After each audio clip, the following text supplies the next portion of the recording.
Welcome to my brand new chess channel on YouTube, Jack Rogers Chess, and to what is, I can only describe as a brand new series, which is going to be demonstrating how to use our skills that we've built in chess across many different openings.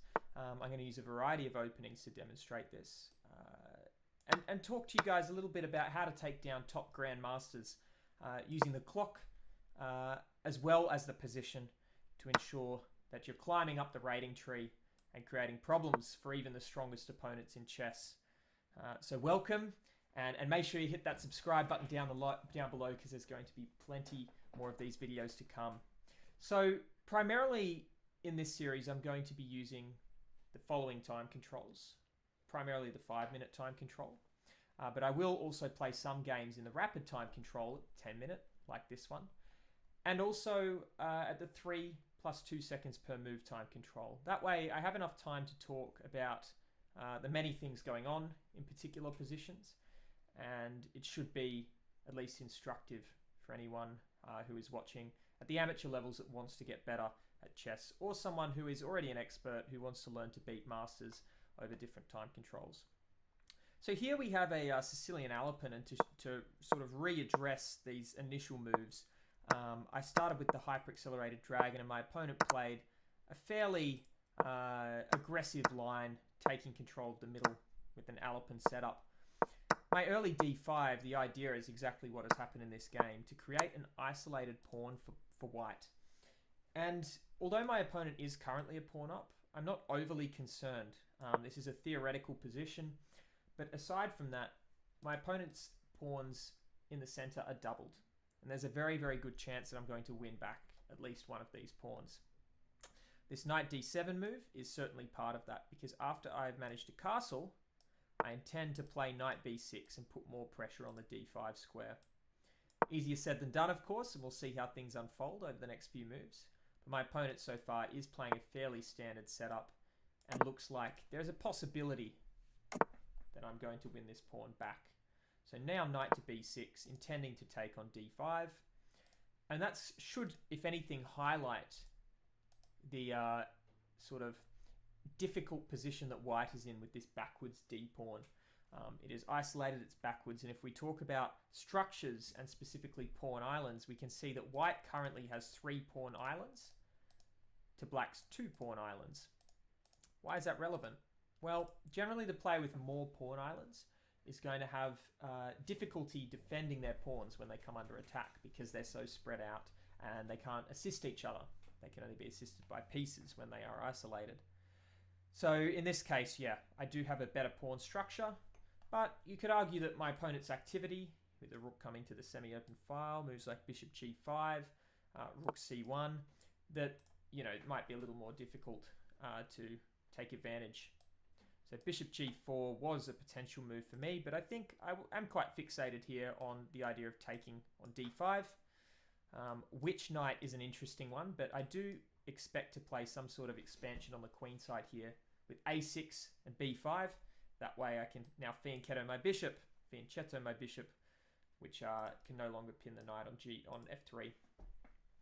So yeah, so far I believe this would be slightly, well, very close to equal. Maybe a slight edge for black because of this isolated pawn, but overall it is fairly close to general theoretical lines here. So a6 is now playable, and I always like to think of this kicking of the bishop as a tempo gained in development for black.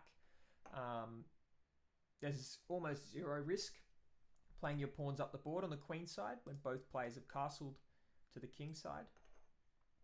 And that's why, yeah, I'm a firm believer in this position at the moment. And the big question is, you know, do I play a move like e6 now? Do I play b5 immediately? b5 does have certain pros to it, including the gain of space on the queen side. And yeah, my opponent plays queen b3, a move that I did see. I am expecting some sort of a4 push now, particularly if my bishop is on b7. And the reason why that's good is that I can't simply take that pawn, because the queen will then take my bishop. So we're going to need a good plan here. And I do think bishop b7 is still a reasonable move, because after a4, I can take the knight on c3, and when it's captured back, then I can take the knight on f3, rupturing the pawn structure in front of black's king, in front of white's king. So yeah, let's start with bishop b7. And it's probably worth me using some time there, because yeah, now I can understand that my opponent's plan, notice that I started with my opponent's plan, is not the most effective in this position. And I do have a choice here, but I think I'm going to stick to my guns. We're going to take on c3, and then we're going to hurt the pawn structure. And hopefully I can make the argument that my opponent's pawn structure is getting to the point where it is just loose. That's the idea. Of course, things are never quite that simple in chess. And with the bishop pair for my opponent after this trade, that could cause me some problems in the background too. So let's see what Mr. Big Business is going to play in this position. Interesting to note that I can play bishop d5 here, but after queen d1, I can no longer double the pawns. So again, I have to stick to my guns here and say, okay, structurally, this is not great for my opponent. Putting pressure on this pawn would be ideal, and I can play that with queen d7 in this particular position. Is that the move that I want to play? Very interesting. So the king would probably have to move to h2 to defend this. It makes sense. We do connect our rooks, and it's a little bit tricky to see what white's going to play here after king h2. One of the big things on my mind at the moment is the fact that after king h2 and a move like takes on a4, white will have a passed c pawn, which I do have to be concerned about, because a passed pawn is one that has great chances of getting to the end, and it is different to the passed pawn that I will create, because it will be a protected passed pawn by the d4 pawn. So king g2, this seems a little less solid than what I was expecting, which was king h2.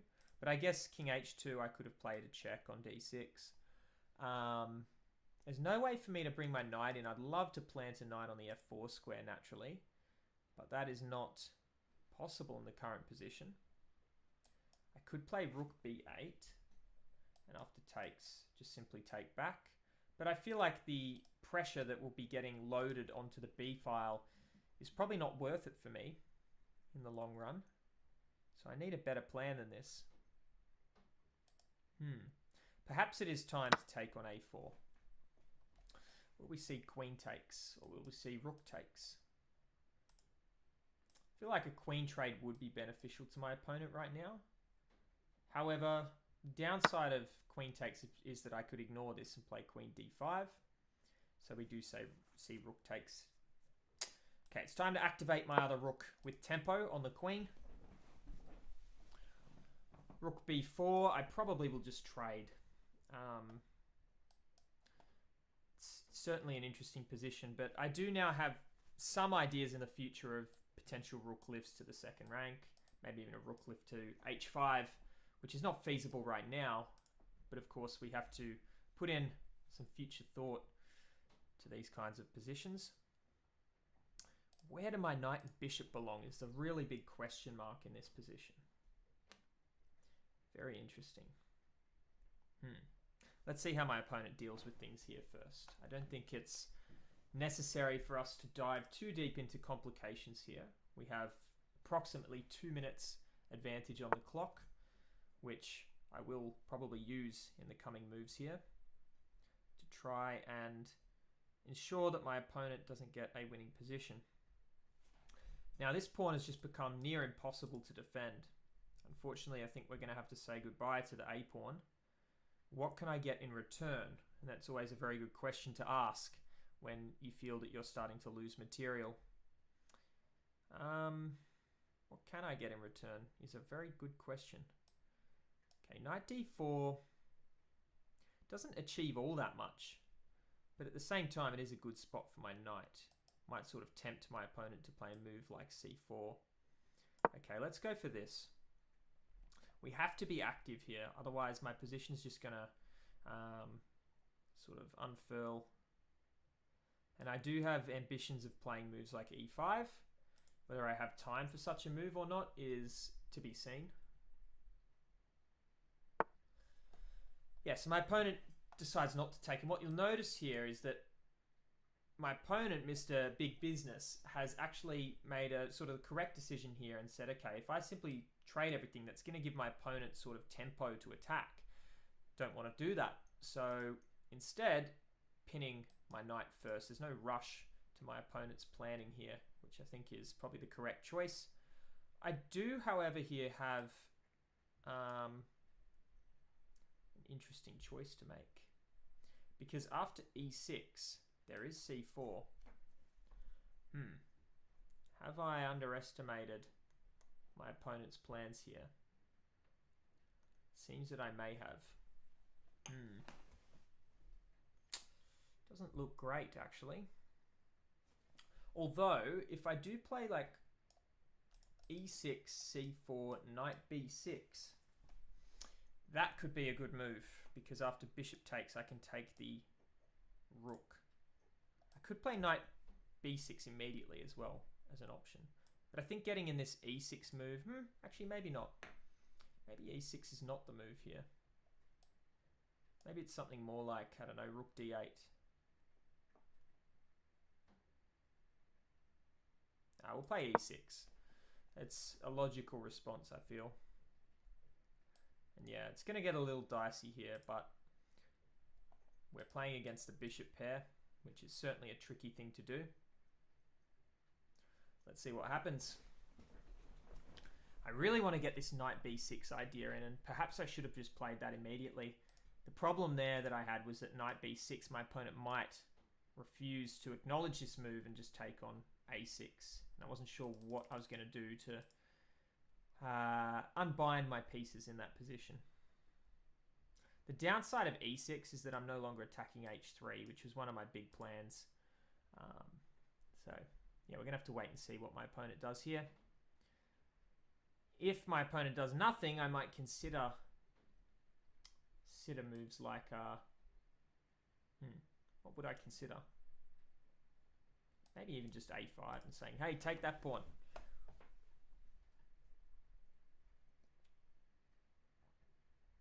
But I would say that white is certainly, you know, in an advantageous position. Really not simple. And I probably have to play rook d8 now. Rook d8, is there bishop g5? Or not? Probably not. Now this is a big problem. Yeah, on dire straits here. That's very difficult position for me now. Okay. Yeah, I completely sort of missed the fact that this rook a5 got out of the way of the pieces. So I've got to go down the exchange. What's the best way to do that? Perhaps knight f6, bishop takes, rook takes. Doesn't look great, actually. Bishop takes, bishop back. Okay, maybe this is our way forward. Looks a little dicey, but we're going to try it. We have to try something. And there's no point sort of getting low on time and burning all that because, you know, you're too busy trying to think about how not to lose or something. Takes here could be sort of an interesting move because I take on this square. And that could lead to some weird complications, actually. Takes, takes, takes. Yeah, this is going to get very tactical all of a sudden.